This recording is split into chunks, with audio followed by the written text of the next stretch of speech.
quando um paciente tem sintoma claro de mielopatia, com intensidade moderada ou severa, e a presença de sinais de compressão medular, como nessa imagem, isso geralmente já é suficiente para indicar cirurgia. Mas um exame como esse se encontra com muita frequência em sujeitos totalmente assintomáticos e que nunca vão manifestar sintoma. Nessa situação, ou mesmo com um paciente com sintoma inespecífico, o guideline não recomenda cirurgia, só que na prática, quase 70% dos cirurgiões, segundo esse levantamento publicado por Wilson em 2013, considera que a presença de hipersinal em T2 na ressonância, combinada com dor cervical axial, já é suficiente para indicar cirurgia, com o objetivo alegado de prevenir mielopatia ou lesão medular por um pequeno trauma.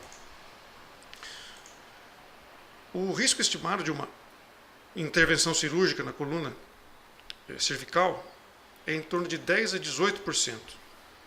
Um terço dessas complicações pode ser consideradas sérias. Então a indicação cirúrgica depende de demonstrar que o risco de complicação em um certo paciente, quando não operado, é no mínimo superior a uns 10 ou 20% pelo menos. Além de documentar que a cirurgia ou melhora o sintoma ou reduz o risco de progressão. Então, esses estudos sobre a história natural da espondilose cervical, que eu vou apresentar, mostram que há marcadores que permitem selecionar esses pacientes de maior risco, com risco superior a 20%, por exemplo. São marcadores clínicos e neurofisiológicos os principais. E talvez alguns marcadores qualitativos e quantitativos na imagem, vistos sempre em conjunto com a clínica, possam ser importantes também. Então, primeiro, população de assintomáticos. Esse estudo Nakashima de 2015 fez ressonância cervical em 1.211 pacientes assintomáticos e ele encontrou sinais de compressão medular por espondilose com uma prevalência crescente a cada década de vida, mais em homens que em mulheres, e chegando a cometer até 17% dos homens acima de 70 anos, com 9% até de hipersinal em T2. Se eu cruzar esses dados com os desse outro estudo epidemiológico gigante, publicado em 2013, que analisou dados de uma população de 23 milhões de Taiwan, e encontrou 14.140 pacientes com hospitalização por sintomas de mielopatia, a estimativa do valor preditivo de uma ressonância alterada num paciente assintomático, para ele desenvolver sintomas de mielopatia que requerem hospitalização, é da ordem de 1 para 600, ou mais ou menos 0,16% ao ano. Se houver também hipersinal em T2, ainda assim é super baixo, da ordem de 0,4%, bem abaixo do risco de complicações da cirurgia. Outro dado interessante desse estudo é que esses 14.140 pacientes que tiveram hospitalização por sintomas, 35% deles foram operados e os outros tratados de maneira conservadora. E houve recorrência de lesão, houve lesão medular no futuro nesses pacientes. E isso permitiu diferenciar se a indicação cirúrgica reduziu o risco dessa lesão medular por um pequeno trauma. Que isso foi o argumento de cerca de um terço dos cirurgiões que indicaram a cirurgia naquela condição do estudo de Wilson. E nota aqui que, mesmo entre os operados, a incidência de lesão medular foi bem acima da incidência na população geral, que não tinha história de hospitalização por mielopatia. Esse dado de 0,013% é de outro estudo do mesmo autor, na mesma população.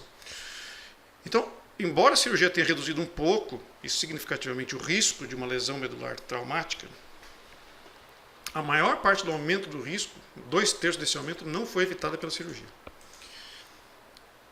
Entre pacientes sintomáticos para dor ou radiculopatia, o valor preditivo de uma ressonância alterada já é bem maior.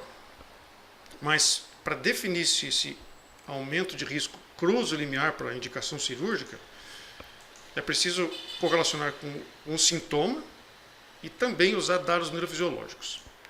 Então, essa foi a conclusão desse grupo, que publicou 2 trabalhos de acompanhamento de pacientes com espondilose cervical sintomática, porém sem mielopatia. Então, a corte do primeiro estudo desse grupo era formada por 199 pacientes com sintomas inespecíficos de dor cervical ou com sintomas claros de radiculopatia, mas sem mielopatia. todos tinham compressão medular, definida como estreitamento do canal suficiente para ou deformar o contorno medular ou para obliterar o espaço licórico, em caso de compressão circunferencial. No grupo total, 8% dos pacientes tiveram mielopatia no primeiro ano e após uma média de quase 4 anos, 22% desenvolveram mielopatia. Entre esses 22, 9% tiveram indicação cirúrgica. E dentro desse grupo, encontraram 4 marcadores que permitiram identificar um subgrupo com um risco de desenvolvimento de mielopatia acima até de 40%. Então, os marcadores foram sintomas específicos para a radiculopatia, tiveram um valor preditivo importante, uma anormalidade característica de radiculopatia na eletromiografia, anormalidade nos potenciais motores por estimulação magnética transcraniana, esse com valor preditivo de 49%, e anormalidade em potenciais somáticos sensitivos. Hipersinal medular em T2 não se revelou um bom preditor de desenvolvimento de mielopatia nesse grupo. E, paradoxalmente, até a presença de hipersinal em T2 tinha uma tendência até a ser protetora da mielopatia precoce, aquela no primeiro ano de acompanhamento. Mas isso não chegou a ser significativo. Em 2017, o mesmo grupo publicou esse outro estudo aqui. Os pacientes tinham um grau de compressão um pouco mais leve que do grupo anterior e também um pouco menos de sintomas. E eles procuraram dessa vez incluir uma série de parâmetros quantitativos de análise da ressonância e também parâmetros quantitativos clínicos. Eles mediram o número de passos e o tempo, a velocidade, para caminhar ou correr um percurso de 10 metros. Então, aí nesse novo grupo, total 6% desenvolveram mielopatia no primeiro ano, contra 8% no estudo anterior, e 13% desenvolveram mielopatia em todo o acompanhamento de mais de 2 anos.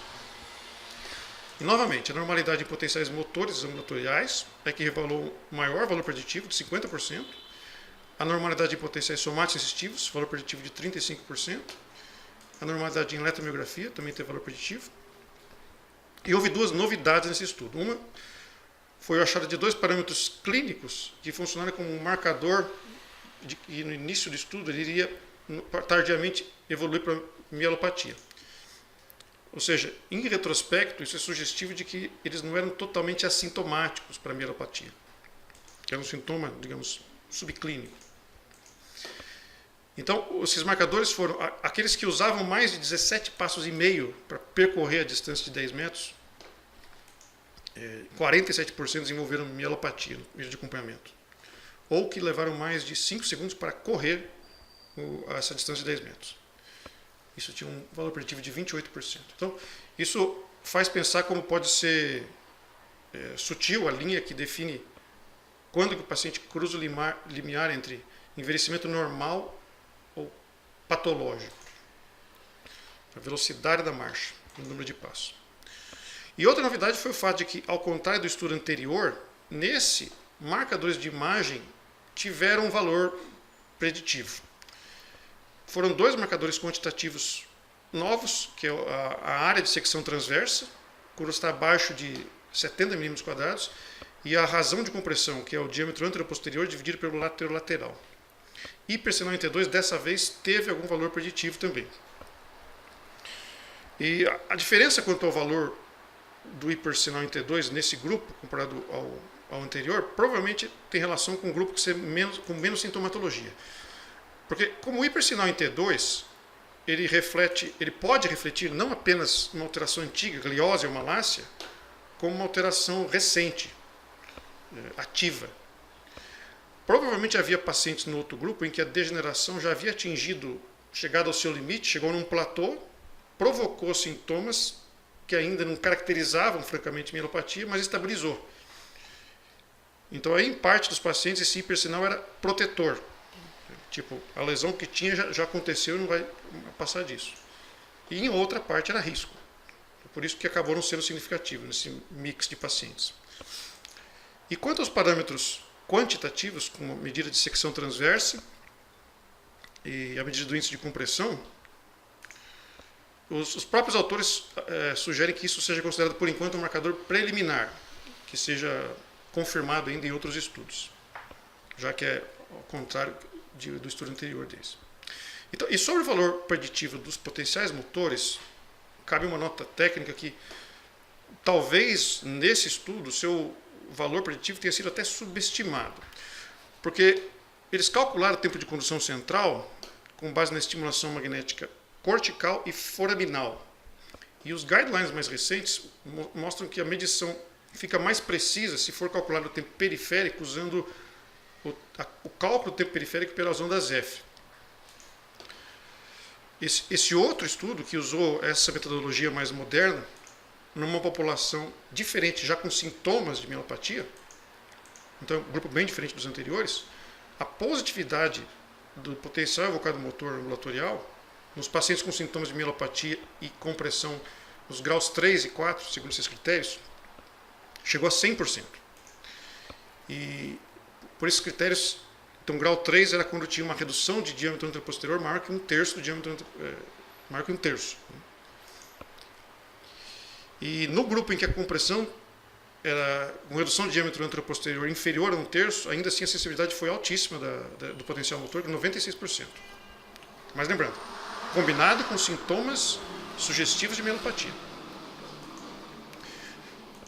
E a especificidade também foi altíssima, 98%. Tá. Esse slide aqui é um exemplo de como que são apresentados os dados num laudo de potencial motor ambulatorial, com tempo de condução central. Então é feita estimulação cortical, em área motora de membros superiores e inferiores, e estimulação de nervos medianos e tibiais, com cálculo de nervos ulnares e tibiais com cálculo de ondas F, nos 4 membros. Então a gente obtém dos potenciais motores pelo menos 10 respostas e observa a amplitude da maior resposta e a latência da menor resposta. E é importante fazer não só em repouso, como com facilitação. E do tempo total a gente fez subtração a partir do tempo periférico da onda F, que existe uma fórmula simples para isso, e aí a gente obtém o tempo de condução central. O tempo de condução central de membros superiores reflete o tempo do motoneurônio até o nível medular de C8, que geralmente corresponde... A parte superior do segmento medular C8 geralmente está na altura da vértebra C6. Então é fundamental fazer para membros inferiores também, para pegar as compressões C6 e C7. E o tempo de membros inferiores é o tempo até o nível medular S1 e S2, que corresponde ao nível corpo vertebral de T12 ou L1. Eu fiz um estudo normativo com 30 pacientes e os valores que eu obtive para membros superiores foram de condução central de 5,86 milissegundos, com desvio padrão de 0,79, e um limite que eu considerei 2,5 desvios padrão, de 7,8 milissegundos. Para membros inferiores, o limite com 2,5 desvios padrões foi de 17,8 milissegundos. E um último comentário sobre o valor de testes neurofisiológicos no planejamento, indicação de cirurgia de coluna cervical, é a utilidade da eletromiografia na redução do risco de radiculopatia C5. A estimativa que é mais citada do risco de radiculopatia no pós-operatório é uma radiculopatia que geralmente se manifesta tardiamente, com alguns dias ou até semanas após o procedimento, é de ao redor de 2,5%. Mas em relatos como esse desse cirurgião que descreveu mais de 750 procedimentos, ela pode chegar até perto de 7%. É bem provável que o mecanismo dessa radiculopatia C5 seja a tração da raiz C5, que fica, por ela ficar ancorada numa banda tensa de dura mater, após o deslocamento anterior da medula pela descompressão. Esse autor Sassai mostrou que os pacientes que desenvolvem essa complicação geralmente têm uma radiculopatia subclínica, detectável pela eletromiografia. Ele propõe que, com a presença de radiculopatia subclínica, mesmo na ausência de sintomas francos de radiculopatia, seja feita foraminotomia para evitar essa complicação. E esse outro autor, de um estudo mais antigo, ele sugere durotomia longitudinal para prevenir essa radiculopatia C5 no pós-operatório. É uma recomendação baseada em estudos de necrópsia que estão muito bem documentados nessa publicação. Então, enfim, os testes neurofisiológicos, tanto potencial motor como somática sensitiva e eletromiografia, eles podem contribuir não só na melhor indicação cirúrgica, para fazer o acompanhamento clínico, e também pode ajudar no planejamento da cirurgia em caso de espondilose cervical. Isso aí.